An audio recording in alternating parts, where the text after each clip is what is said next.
أرسم منذ الصغر. مؤخرا يعني حوالي 10 سنين درست في معهد ثوري رفائيل للفنون التشكيلية في مدينة الحسكة، ومنذ ذلك الوقت أرسم بشكل أكاديمي وبشكل مستمر. منذ ذلك الوقت أصبح عندي يعني كمية لا بأس بها من الأعمال الفنية. أرسم المنهج الواقعي، أنا منهجي أو المذهب الذي أتبعه الفن الواقعي. الفن الواقعي طبعا يختلف عن التصوير الضوئي ويختلف عن الفنون الكلاسيكية. هناك فن واقعي اسمه الفن الواقعي الحديث، في بعض الفنانين يعملون بأسلوب السوبر رياليزم أو الهايبر رياليزم. أنا أرسم ما أراه وما أستطيع أن أحس به يعني. الفن الواقعي باعتقادي هو من أقدم المدارس، وتنفيذه يعاني الفنان من صعوبة التنفيذ لعدم توفر الخامات، أحيانا لعدم القدرة الذاتية عند الفنان.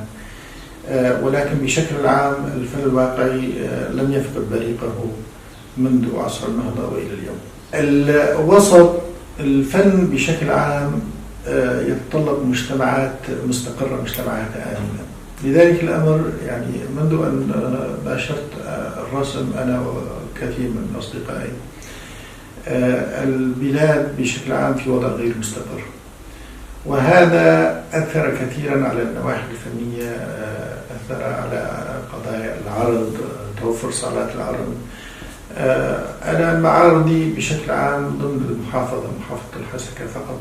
الموضوع اللي عم بشتغل عليه بشكل عام هو موضوع الطبيعة الصامتة. الطبيعة الصامتة يعني بإمكانك القول إنه تخصص يعني. فالطبيعة الصامتة قد يجوز تحمل المسج يعني يفسرها المتلقي بحسب أهوائه وبحسب ذائقته الشخصية وبحسب طفولته وكيلوته وكل ثقافته البصرية.